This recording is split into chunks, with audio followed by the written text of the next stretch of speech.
Feliz sábado, amigos da Sala 57. Que bom conversar com você nesta manhã especial. Hoje, antes de fazer a nossa reflexão, eu quero dizer que nós comemoramos o Dia do Pastor. E eu quero aqui fazer menção e dar os parabéns a todos os pastores que estão no nosso grupo, aos pastores que fazem parte da sua vida, esses homens que têm se dedicado ao ministério, buscando assim cuidar do rebanho do Senhor, muitas vezes sacrificando a própria vida, abrindo mão dos sonhos, abrindo mão de muita coisa. Então, eu desejo sobre todos esses homens a unção poderosa, sobrenatural do Espírito de Deus, para que eles continuem a apacentar o rebanho do Senhor até aquele dia da volta de Jesus, aonde haverá um só pastor e um só rebanho. Eu posso ouvir você dizer amém? Isso mesmo. Eu quero que você hoje ore pelo seu pastor. Quero que você hoje jejue por ele nessa semana. Quero que você hoje mande uma mensagem para ele, reconhecendo assim o esforço dele e da família pastoral. Muitas vezes nós somos muito ingratos, amados. Nós cobramos tanto desses homens e da família deles e muitas vezes nós não reconhecemos o valor que eles têm em nossa vida. Então, eu quero que você hoje, que está comigo na Sala 57, você que tem feito parte desse movimento, abençoe a vida do seu pastor, tá bom? Quero também aqui fazer menção aos pastores que passaram pela minha vida. Todos eles me ajudaram de várias formas e eu sou imensamente grato por cada um deles. E nesse momento eu tenho a alegria de ter como meu pastor o pastor Wagner Almeida e a sua esposa Ana Lúcia. Quero deixar registrado o meu carinho, o meu respeito, a minha total admiração, a minha fidelidade irrestrita e o meu desejo de crescimento cada vez mais à semelhança desse homem que tem sido o meu mentor, que tem sido um grande conselheiro de jornada, uma família excepcional. Então, amigo Wagner, amiga Ana e Hannah também, né, que é a filha deles, o meu carinho, as minhas orações a vocês nesse dia em especial.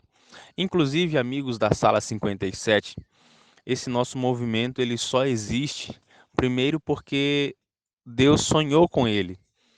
E segundo, porque o pastor Wagner foi a pessoa que mais influenciou a minha vida para que isso acontecesse. Então, mesmo que você não o conheça, você, hoje que está aqui nesse movimento, faz parte do sonho do pastor Wagner, né? Aí, veja como é que é o alcance, né, ministerial desses homens, né? Fazem as coisas na vida de uma pessoa e várias outras, centenas, né, como são aqui os nossos grupos, são abençoadas, tá bom? Então, vamos agora aqui a nossa reflexão do capítulo 19. E esse capítulo narra a história entre os Amonitas e Davi, a história de uma guerra.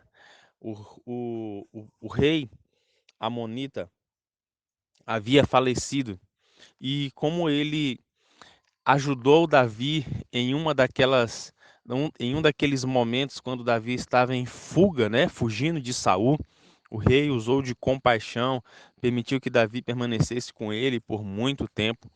Então, eles fizeram um pacto. E esse pacto era que mesmo após Davi subir ao trono, eles não guerreariam entre si. Então se tornou ali uma amizade muito forte, a ponto de que quando ele faleceu, Davi mandou seus mensageiros para poder consolar o filho dele, que havia subido ao trono. Mas aconteceu o seguinte: o filho dele foi muito mal aconselhado pelos conselheiros daquela época. E eles colocaram na cabeça do novo rei, né, que Davi estava, na verdade, era enviando homens para espiar a terra já que o pai dele estava morto, para poder tomar. Aí então, o que que o rei fez? Pegou os mensageiros de Davi, que foram consolá-lo, e raspou a barba, raspou os pelos do peito até a altura da coxa. Naquela época, amigos, a barba era um sinal de respeito, porque ela estava associada à idade. E quanto mais idoso um homem era, né, a barba dele tinha a tendência de ser maior, então mais respeitado ele era.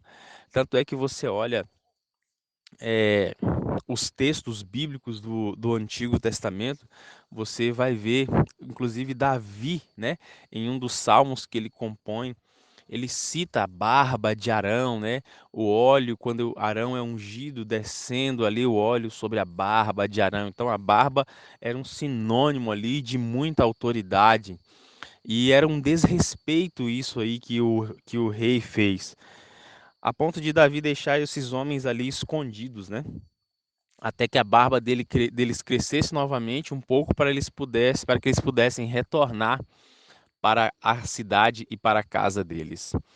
Houve então uma guerra, eles contrataram, os amonitas, né, contrataram exército de outras cidades para que pudessem guerrear contra Davi. Davi envia Joabe e o irmão de Joabe com os homens mais valentes e eles vencem aquela batalha guiados pelo Senhor. Eu gostaria que você refletisse comigo no seguinte aspecto. Você já percebeu que muitas vezes nós cometemos o erro de fazer interpretações equivocadas daquilo que falam para nós ou de uma situação? Amigos, eu falo sem medo de errar, que não deve existir uma pessoa no mundo que não tenha feito uma interpretação equivocada ou errada de uma determinada situação. Muitas vezes nós olhamos algo e já interpretamos à luz da nossa mente. O problema é que muitas pessoas acabam criando uma enorme confusão na vida de outros quando fazem esse tipo de interpretação. Eu já fui vítima do olhar, da língua e do pensamento maldoso e diabólico de algumas pessoas, inclusive mulheres, mais mulheres do que de homens.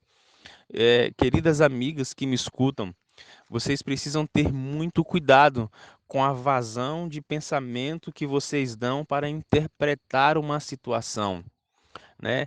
As falas das mulheres muitas vezes elas são inflamadas com muito veneno. Eu me recordo o momento que eu estava na faculdade, eu saí com três amigos meus que eu tenho até hoje, são amigos do coração, como irmãos para mim. E coincidentemente aconteceu de eu estar na frente com uma colega, o meu amigo estava atrás com outra colega, porque a calçada que a gente ia descer só permitia passar dois, né, de uma vez. E uma pessoa me olhou, e essa pessoa conhece, né, a minha esposa, mas o comentário e a forma que ela falou para minha esposa é como se eu estivesse passeando com um casalzinho. Olha, amados, vocês já sabem o trabalho que deu para eu inverter essa história, né? Não foi fácil, não. Minha esposa foi inflamada na faculdade.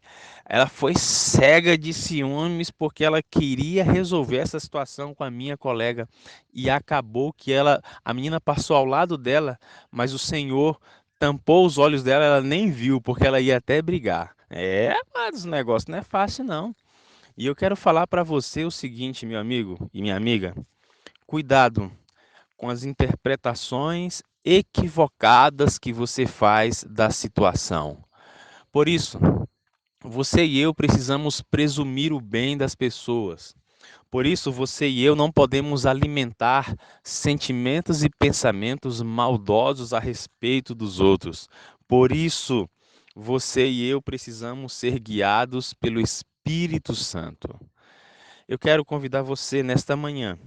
Se tem pensamentos equivocados, se você tem falas que são maldosas, permita que o Senhor molde você.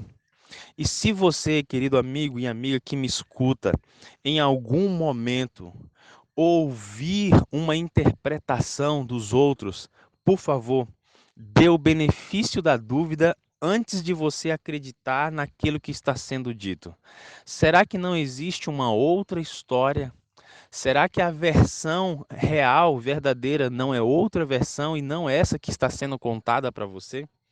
Veja, o rei, ele ouviu uma interpretação errada, e isso custou milhares de homens do seu reino.